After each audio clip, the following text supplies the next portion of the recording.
Algo inerente a ele. Oi. Ele consegue. Observação. Isso é importante. Aquele desse Eclesiastes, que Deus colocou a eternidade no homem. É justamente um argumento que alguns liberais têm de que o cristianismo é só um produto da filosofia grega, nada mais que isso. Conforme a gente vê na própria filosofia grega, dá para se chegar a alguma concepção do divino usando somente a razão. Então o cristianismo não é exatamente um produto da filosofia grega, é porque a filosofia grega foi até um certo ponto, que depois o cristianismo vai mais além por causa da revelação, mas não dá para ligar o cristianismo à filosofia grega dizendo que ele é um produto. Senão o cristianismo teria parado onde a filosofia parou também. Na verdade é que o divino pode ser até certo ponto percebido por meio da própria razão. E não é isso que Paulo diz, que a criação proclama. Deus se revela. Pô, gente, assim, a gente tem que saber lidar com isso, porque é óbvio que tem uma influência do neoplatonismo no Agostinho, e do Agostinho isso tudo passa para nós, mas a gente tem que tentar entender o seguinte, é verdade, por meio da razão dá para chegar a algumas verdades. Eu acho que tem tudo a ver com a imagem de Deus em nós. Sim. Mas aí o bicho pega na salvação. O bicho pega numa questão, cara. A encarnação, cara, é achar. Olha, o cristianismo é mais do que. Isso eu tenho convicção. O cristianismo é mais do que uma realidade racional, um conjunto de proposições que a gente coloca no livro. O cristianismo é um evento histórico. Em algum momento da história, Deus se fez carne e se encarnou. A gente não tem ideia da força que essa realidade tem sobre. Não é só sobre a salvação, sobre a compreensão do que é de fato a verdade. A gente não tem ideia. Não é à toa que os medievais eles gastam tempos refletindo sobre a encarnação. Tempo, eles se deleitam na encarnação, porque a encarnação é o grande mistério que faz com que o cristianismo se situe, não como realidade proposicional, mas como realidade histórica. Deus se fez carne. O Bernardo de Claraval, ele contemplava tanto a encarnação, era um mistério para ele tão inefável, para usar a palavra do Plotino, que ele estava andando uma vez em volta de um lago com um amigo dele e meditando sobre a grandeza disso, de Deus se fazer carne, que depois de algum tempo o amigo dele falou assim: que lago bonito, né? Ele disse assim: que lago? Ele não viu o lago e andou um tempão em volta do tamanha o impacto que o pensamento de Deus encarnado causava sobre ele.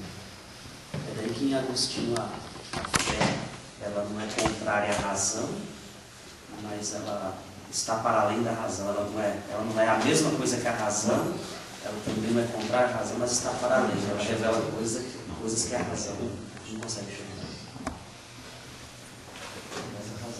Mas sabe o que eu acho interessante? Que desses camaradas para cá, em termos de raciocínio, o ser humano só caiu. A coisa ficou muito mais na sombra, né, do que no transcendente, né? Então você pega os pensadores, né, posteriores de hoje, são débeis mentais do que já foi, não já chegaram. Né? Isso é uma tristeza. Posso só dar 2 destaques aí, encerra? Manda brasa. 2 destaques, mais um. Então, penúltimo destaque, e aí depois eu vou para o último. O último é a questão da encarnação, que eu quero destacar, porque é a grande chave de mudança. O penúltimo é a questão do mal. Como a questão do mal, tal como Agostinho coloca, está totalmente posto já pela tradição plotiniana. Vamos ver isso? 12. E depois a gente vai para o 16. 12.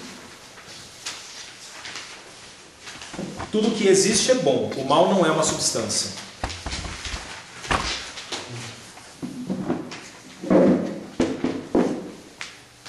Acharam? Então vi claramente que as coisas corruptíveis são boas. Não se poderiam corromper se fossem sumamente boas. Então, se fossem sumamente boas, não tem como se corromper, porque senão não seriam sumamente boas. E não poderiam se corromper se não fossem boas, porque se elas não fossem boas, não tem o que corromper mais. Acabou o que pode ser corruptível. Então é isso que ele vai falar. Se fossem absolutamente boas, não seriam corruptíveis. E se não fossem boas, nada haveria a corromper. Então o que é o mal nesse momento?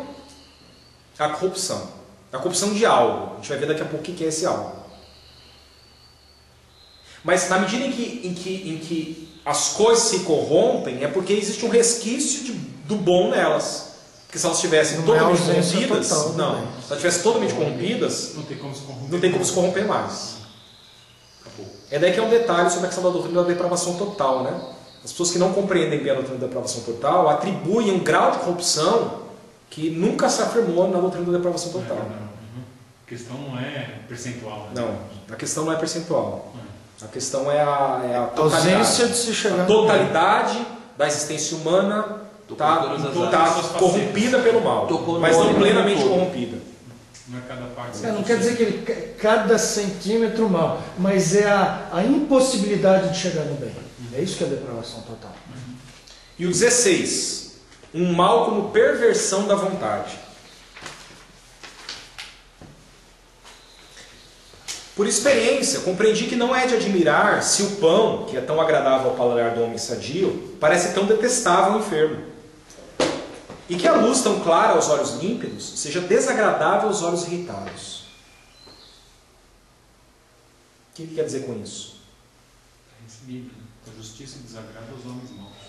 Isso, que assim, os homens que estão corrompidos não têm condição de contemplar a luz que é boa, ou o pão que é bom. O problema não é o pão. O problema não é o pão. O problema está na corrupção daquele que... Então, o enfermo, o paladar. Qual é o problema do paladar? O problema do paladar, o paladar está doente, está corrompido. Por isso que ele não consegue perceber o bem que está no pão. Isso é depravação total. O olho que não gosta de ver luz, o problema não está na luz. Então a luz não é o problema, a luz é boa. O problema é o olho que está corrompido. E ao ficar corrompido, ele não consegue perceber a luz. Daí o exercício neoplatônico de ter que se acostumar. É como o cara que vai se acostumando. Vai vendo a beleza nos graus menores até que ele possa chegar em graus maiores. Mas vamos continuar. Tua justiça desagrada aos homens maus.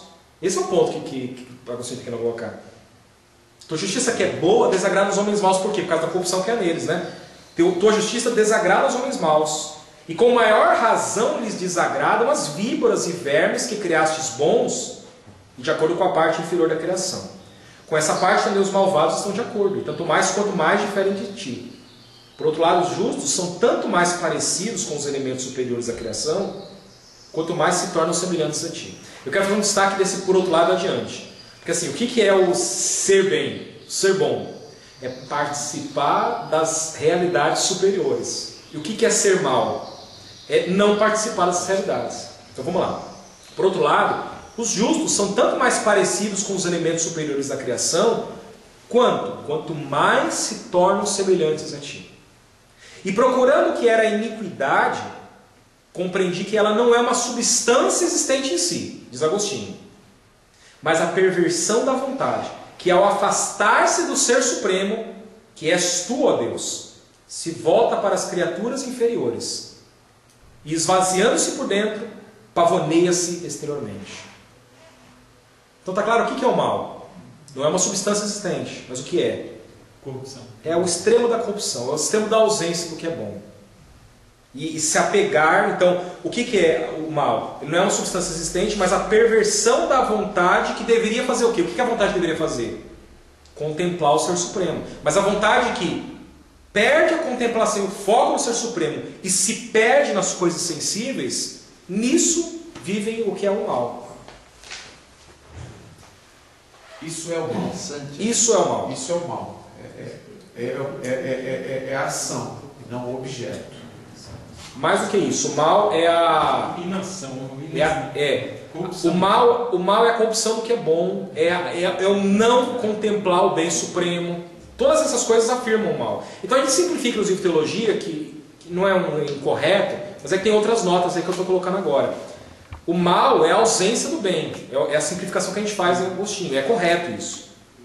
A gente só está falando que isso já estava nos neoplatônicos. Não existe por si só, o mal só existe. O mal quando o bem está perdendo espaço. É por isso que Plotino vai falar que o material não se... Então, coisa que é